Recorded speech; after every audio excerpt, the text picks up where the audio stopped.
4 तारीख की जिक्र किया, तो ये 4 तारीख का एक प्रदर्शन जो हमने घोषणा की है, ये हमारे तमाम 10 के 10 डिस्ट्रिक्ट शामिल होने वाले हैं। और किस तरीके का प्रदर्शन होगा ये तो डेली वेजरों का जोश और जुनून तय करेगा। डेली वेजर किस संख्या में निकलते हैं, 22,000 हमारा पीएचई का डेली वेजर, मैं सिर्फ पीएचई की बात करूंगा, 22,000 की हमारी संख्या है जम्मू प्रोविंस की। और अगर 15,000 के करीब भी डेली वेजर सड़कों पे आ गया तो फिर शायद इस जम्मू कश्मीर का जो एलजी प्रशासन है ये सो नहीं पाएगा।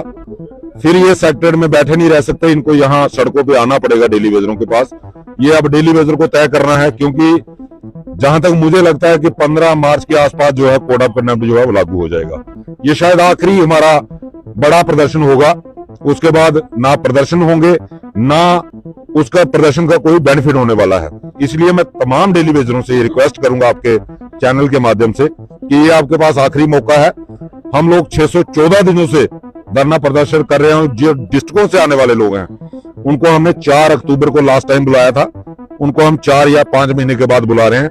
इसलिए उन सभी को घरों से निकलना पड़ेगा और हर एक डेली वेजर को अपनी जिम्मेदारी समझते हुए। क्या लगता है आपको, इससे पहले भी डेली वेजर्स ने भारी प्रदर्शन किए हैं, गर्मी की चिलचिलाती धूप में भी सड़कों पर धरना प्रदर्शन किए, तभी पुल को बंद करने की भी कोशिश की गई, बावजूद इसके लाख प्रयासों के सरकार जो है टस से मस नहीं हो रही है। कहाँ आपको कमी लग रही है और कहाँ साजिश लग रही है, या कहाँ आपको लग रहा है कि पॉलिटिकल वोट बैंक के रूप में आपका इस्तेमाल हो सकता है? देखिए, इसमें 2 चीजें हैं। एक तो पहली कमी जो है वो डेली वेजरों की है। सबसे बड़ी रैली जहां तक मुझे हमारी जानकारी है, हमारी सबसे बड़ी रैली जो थी वो 1 अगस्त 2022 को हुई थी, जब हमने सेक्टर का घेराव किया था, और तब भी उस रैली में 2500 लोग थे। 22,000 में से 2500 लोग अगर धरना प्रदर्शन करेंगे तो वो कहीं ना कहीं सरकार उसको लाइटली लेती है। ऐसा नहीं है सरकार के ऊपर धरना प्रदर्शन जब हम करते हैं असर नहीं होता। 2-4 दिन सरकार की एक्टिविटी चलती है, उसके बाद सरकार ठंडी हो जाती है। आपने कहा पुल बंद करने का प्रयास किया, हमने प्रयास नहीं किया। हिस्ट्री है, जम्मू का पुल हमने ही 4.5 घंटे बंद किया था, अदरवाइज आधे घंटे से ज्यादा कोई पुल नहीं बंद कर सका। लेकिन जब हम जनता को परेशानी होती है तब सरकार एक्टिव होती है, सरकार हमारी मिन्नतें करती है, हम जनता परेशान हो रही है, कोई बीमार ट्रैफिक जाम में फंस जाता है, कोई जरूरी किसी की ट्रेन छूट रही होती है, तब हमें जनता के हित में फैसले लेने पड़ते हैं। इससे पहले जब आपने धरना प्रदर्शन किया था, कई सिविल ऑर्गेनाइजेशंस या पॉलिटिकल नेताओं की भी बात करें, वो भी आपके समर्थन में आए। उनका कहना था कि जो आपकी मांगे हैं वो पूरी तरह से जायज है। क्या इस आने वाले प्रदर्शन में कोई पॉलिटिकल लीडर का अभी तक आपको कोई समर्थन या सिविल ऑर्गेनाइजेशंस का कोई समर्थन? देखिए, आपने पॉलिटिकल का जिक्र किया, तो ये एक ऐसा बैनर है, यहाँ पे कभी किसी पॉलिटिकल को ऑथराइज नहीं किया गया, ना ही कोई आया, ना किसी को आने दिया, ना ही किसी ने हमें समर्थन दिया, क्योंकि पॉलिटिकल लोग समर्थन नहीं देते।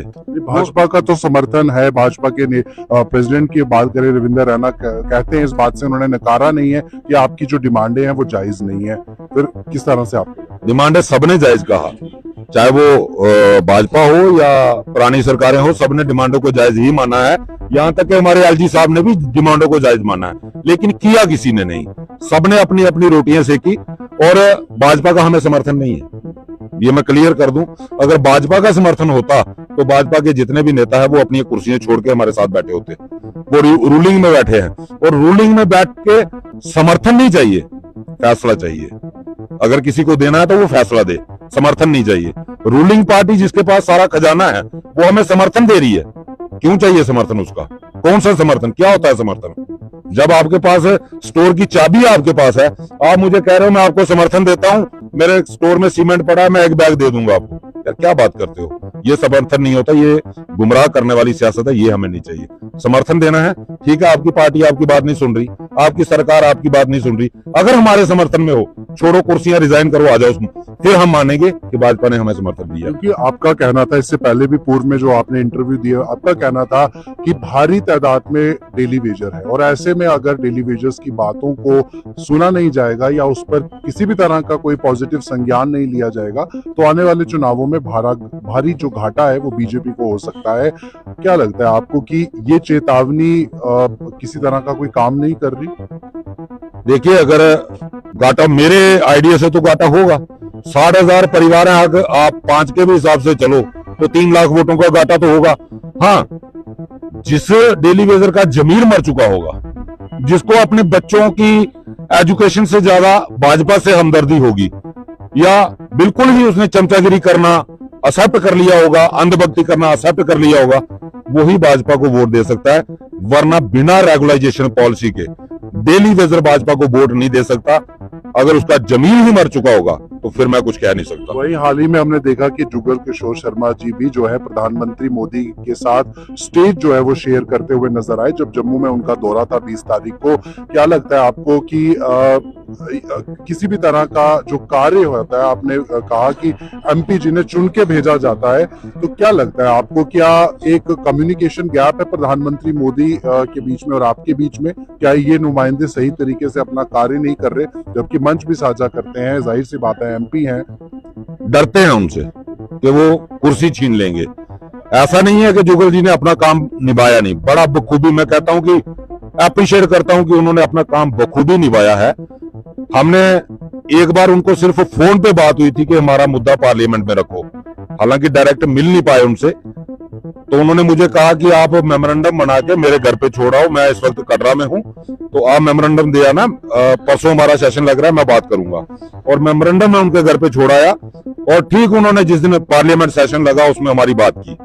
4 बार उन्होंने पार्लियामेंट में डेली वेजर का मुद्दा उठाया। मैं कैसे कह दूं, हम कैसे कह दें कि जुगल जी ने अपना काम नहीं किया? उन्होंने बखूबी काम किया, लेकिन प्रधानमंत्री जी सुनना नहीं चाहते। हमारे हसनैन मसूदी जी हैं, 5 बार उन्होंने डेली वेजर का मुद्दा पार्लियामेंट में उठाया, सदन में उठाया और मोदी जी के सामने उठाया, लेकिन नहीं कार्रवाई हुई। पीएमओ में डॉक्टर जितेंद्र सिंह जी बैठे हैं, एक बार ही उठाया, लेकिन हम फिर भी अप्रिशिएट करते हैं कि उन्होंने उठाया। और वो तो बिल्कुल प्राइम मिनिस्टर के साथ में बैठते हैं, साथ में खड़े होकर उन्होंने मुद्दा रखा कि इन लोगों के साथ धोखा हुआ है, इनके साथ इनको गुमराह किया गया है, इनके साथ धोखा हुआ है, इनके परिवार बड़ी मुश्किल में है, तो इनका मसला हल होना चाहिए। लेकिन प्रधानमंत्री जी ने सुना नहीं।